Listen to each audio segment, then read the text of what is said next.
तो कबीर साहब से पूछा गया कि मनुष्य जीवन जो मिला है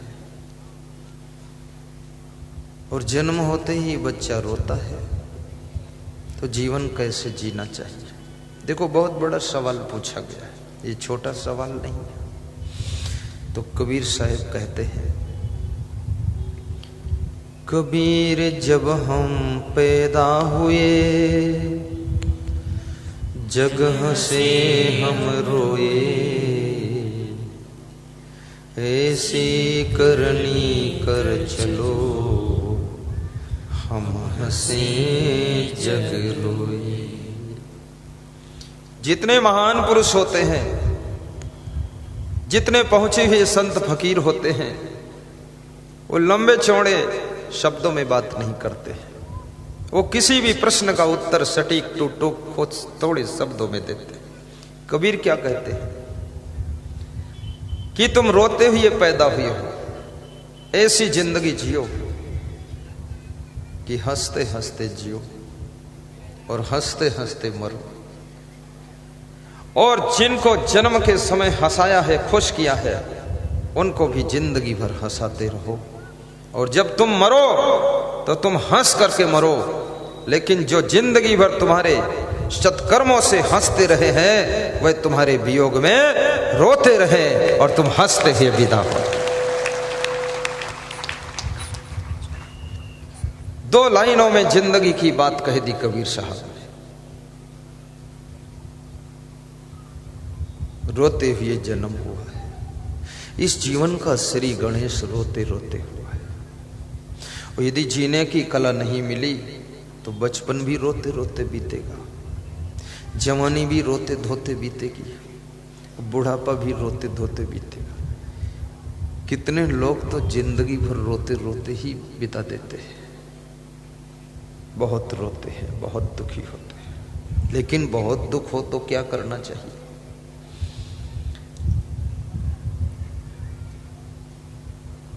मकर संक्रांति का पर्व था 14 जनवरी, आज है 12 जनवरी। आज युवा दिवस मनाया जा रहा है। स्वामी विवेकानंद का जन्म आज के दिन हुआ था। जन्म कहना थोड़ा सा अच्छा नहीं लगेगा, ये कहना चाहिए स्वामी विवेकानंद का भारत की धरती पर पश्चिम बंगाल में प्रादुर्भाव हुआ था। अर्थात भारत राष्ट्र को संदेश देने के लिए, विश्व को उपदेश देने के लिए विवेकानंद की आत्मा ने अवतार लिया था। आज के दिन अवतार लिया। और विवेकानंद वीर संत थे, उनकी वाणी में ओजस्विता रहती थी। हम तो थोड़ा कमजोर भी हैं। विवेकानंद की आंख देखो कितनी बड़ी थी, आंख और चेहरा भी बहुत दबंग है उनका। कोशिश हमने भी किया था थोड़ा आंख बड़ी हो जाए, पर बड़ी बड़ी हुई नहीं। और विवेकानंद का जो भाषण था, प्रवचन था, वो लच्छेदार होता था। पर याद रखना, हर जीवात्मा एक निराली प्रतिभा लेकर के जगत में जन्म लेती है और सबको विचित्र विचित्र प्रबंधन करने के लिए इस धरती पर आने का मौका मिलता है। एक जैसी प्रतिभा कोई होती नहीं है, सब निराले होते हैं। इसलिए विवेकानंद की उस समय जरूरत थी इस प्रकृति को, इसलिए उनको बुलाया था। इस समय असंग जैसे व्यक्ति की जरूरत थी, इसलिए मुझको बुलाया। पर विवेकानंद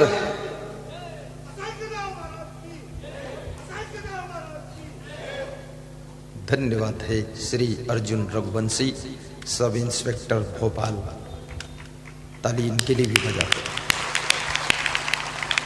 बहुत बड़ी आस्था है, इतनी वृद्धावस्था है, बहुत बड़ी आस्था है। आयोजक मंडल की बहुत बड़ी व्यवस्था है और भोजन व्यवस्थापकों की इतना सुंदर प्रसाद है।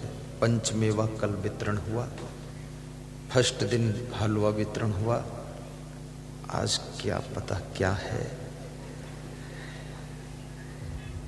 चलो तुम टेंशन मत लो, जो होगा मिल जाएगा। सबसे बड़ा महाप्रसाद तो प्रवचन ही है कि नहीं? ये महाप्रसाद है।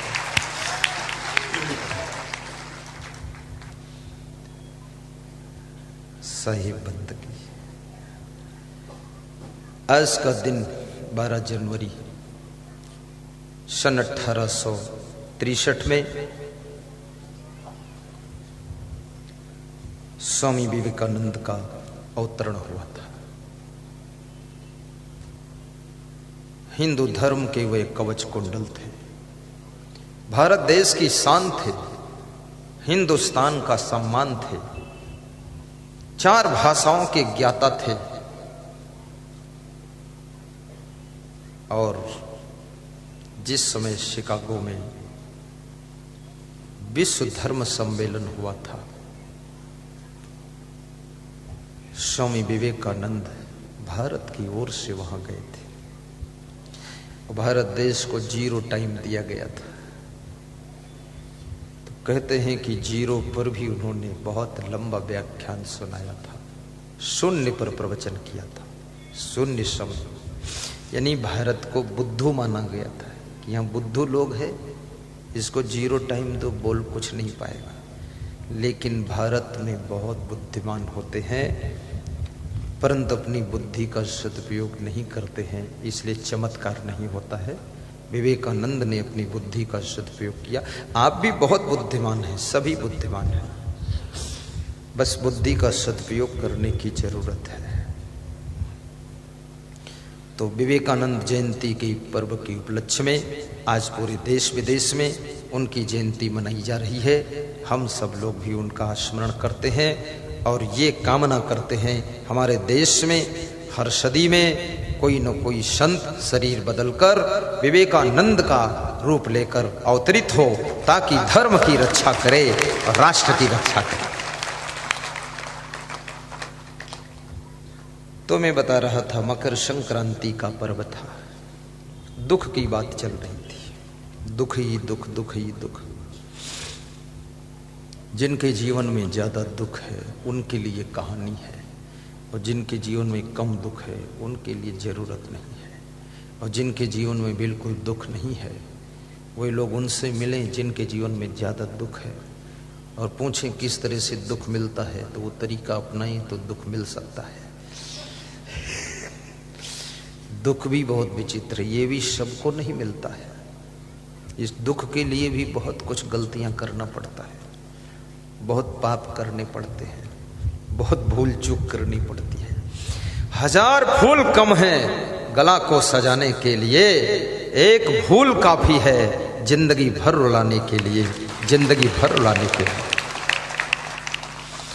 आज मैं देखता था स्वागत में 200-400 माला आए थे, लेकिन फिर भी आयोजक मंडल को ऐसा लग रहा था कि माला कम है और होना चाहिए। कम ही लगता है, पर मुझे लगता था माला बहुत है, 1 घंटे से पहन रहा हूं, ये लाइन कब खत्म होगी माला की। लेकिन 1000 फूल कम है गला को सजाने के लिए, पर एक भूल काफी है जिंदगी भर रुलाने के लिए, जिंदगी भर रुलाने के लिए।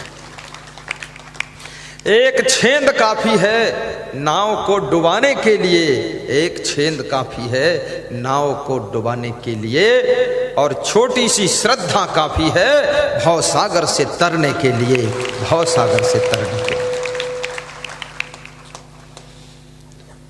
तो मकर संक्रांति का पर्व था। तो जो मां की लड़की का लड़का होता है उसे यहां क्या कहते हैं?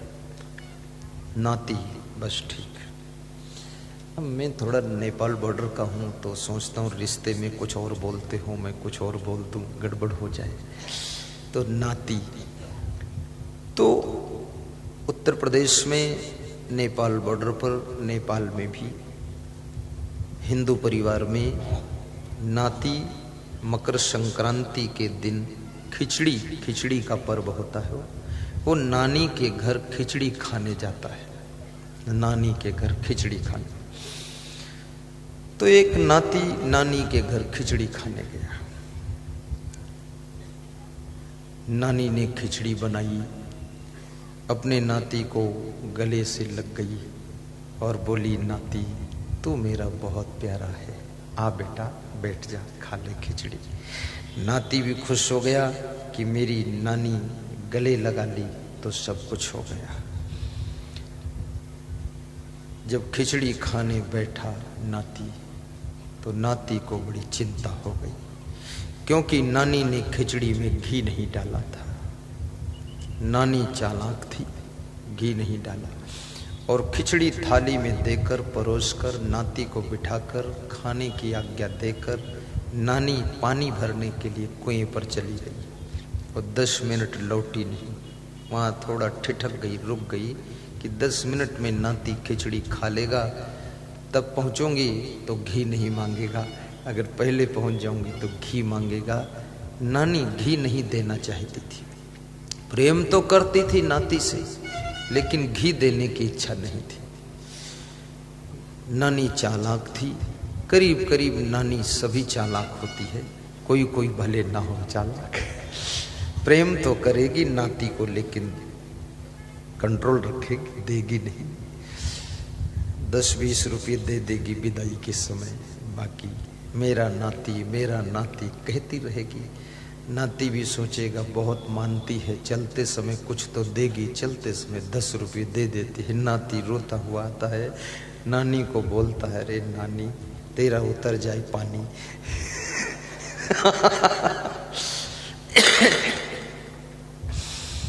वो नाती, आखिर नानी इतनी चालाक तो नाती उसी का तो है, वो क्या कम चालाक होगा, वो भी बहुत चालाक था। तो नाती ने सोचा कि नानी पानी भरने गई है, घी थोड़े पानी भरने गया, घी तो कहीं घर ही में होगा। तो उसने नजर दौड़ाई तो देखा एक रस्सी में एक घी का पात्र टंगा हुआ है। तो कुर्सी लगाया, ऊपर चढ़ा और उतारा और उसमें देखा तो करीब 300-400 ग्राम घी था, देसी घी, खुशबूदार घी। देसी घी में खुशबू बहुत आती है और नकली घी में थोड़ा खुशबू उस तरह की नहीं होती है, और देसी घी बहुत कम मिलता है। इसलिए देसी घी खाना है तो देसी गाय पालना चाहिए, और देसी गाय का घी बहुत काम करता है। थोड़ा सा 2-3 बूंद घी नाभि में डाल दो तो आपके ओंठ नहीं सूखेंगे। 2-3 बूंद घी नाक में लगा दो तो नाक में कभी फुंसी नहीं होगी। 2 बूंद घी थोड़ा अंगुली में लगाकर आंख पर लगा दो तो आंख में खुजलाहट कभी नहीं होगी, इन्फेक्शन नहीं होगा। और 1 चम्मच घी दाल में डाल दो, डबल स्वाद आ जाएगा। और घी रोटी में लगा दो तो रोटी में खुशबू आने लगेगी। और घी का दीपक जलाकर आरती करो तो आरती में भी खुशबू आएगी और ऑक्सीजन पैदा होगी। घी का दीपक जलाने से बहुत ऑक्सीजन पैदा होती है, वायुमंडल शुद्ध होता है घी के दीपक से। इसलिए आज हमारे पास में लक्ष्मीपुरा से एक टीम आई है, बड़ा माला लाए थे और घी भी लाए थे, देसी घी। कह रहे थे यहाँ भीड़ ज़्यादा है तो दर्शन कक्ष में आपकी आरती करूँगा, उसके लिए घी लाया हूँ, 150 ग्राम होगा। मैं सोचा मेरे खाने के लिए लाए हैं। तो मैं वो डब्बा ले लिया और फिर मैंने कहा क्या है, घी है, चलो ठीक है मैं रख लेता हूँ। बोले आरती करने के लिए लाए थे, तो मैंने कहा चलो ठीक आपको दे देता हूँ, क्योंकि आरती भी मेरी ही करेंगे और घी भी मुझे ही खाना था। तो उन्हीं को दे दिया डब्बा। वो लक्ष्मीपुरा से हैं, जगदीश माठ साहेब बाबूलाल जी। खड़े हो ना लक्ष्मीपुरा वाले, सभी खड़े हो जाओ, जितने लक्ष्मीपुरा के सब टोटल, लक्ष्मीपुरा के कितने लोग हैं सब। ये डरते बहुत, खड़े नहीं होते, ये सोचते खड़े हो गए तो फिर कल घी लाना पड़ेगा। अरे कल तो मैं ही चले जाऊंगा, तुम टेंशन मत लो, बैठो। बहुत अच्छे आशीर्वाद राजेंद्र जी। तो उसने घी उतारा। ठंडी का मौसम, घी जमा हुआ था।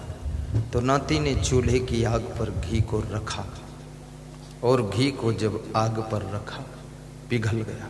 तब तक वो नानी कुएं से वापस लौटी तो उसके पैरों की आहट और बाल्टी की खड़बड़ाहट थोड़ा सुनाई दी।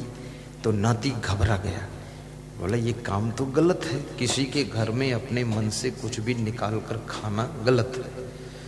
तो उसने झट दौड़ करके घी वहीं रख दिया जहां रखा था, कुर्सी हटा दी, फट से बैठ गया। तो नानी ने पूछा, अरे बेटा अभी खाया नहीं तुमने? बोले नानी मैं बिना घी की खिचड़ी नहीं खाता हूं। और वास्तव में बिना घी की खिचड़ी अच्छी भी नहीं लगती है, वो तो गले में ही रुक जाती है। और घी थोड़ा उसको चिकना करता तो लुढ़क के अंदर जाती है, तो घी तो डालना ही चाहिए। तो नानी बोली, अरे बेटा मेरे घर में घी है नहीं, तेरे से प्यारा मेरा और कौन है?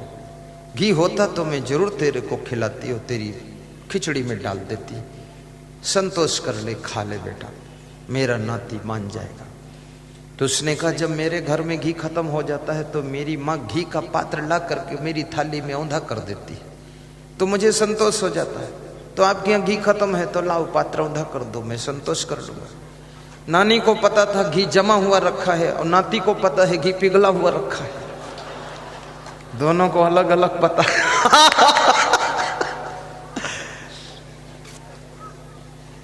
नानी स्पीड से ऊपर चढ़ करके घी का पात्र उतारती है रस्सी में जो टंगा था और स्पीड से औंधा कर देती ताकि वो नाती देख ना पाए, इसलिए जल्दी से औंधा करती। और ज्यों ही औंधा किया घी तो पिघला हुआ था, पूरा थाली में गिर गया, थाली भर गई। बोले जय बजरंगबली, मेरे भाग्य से निकला है।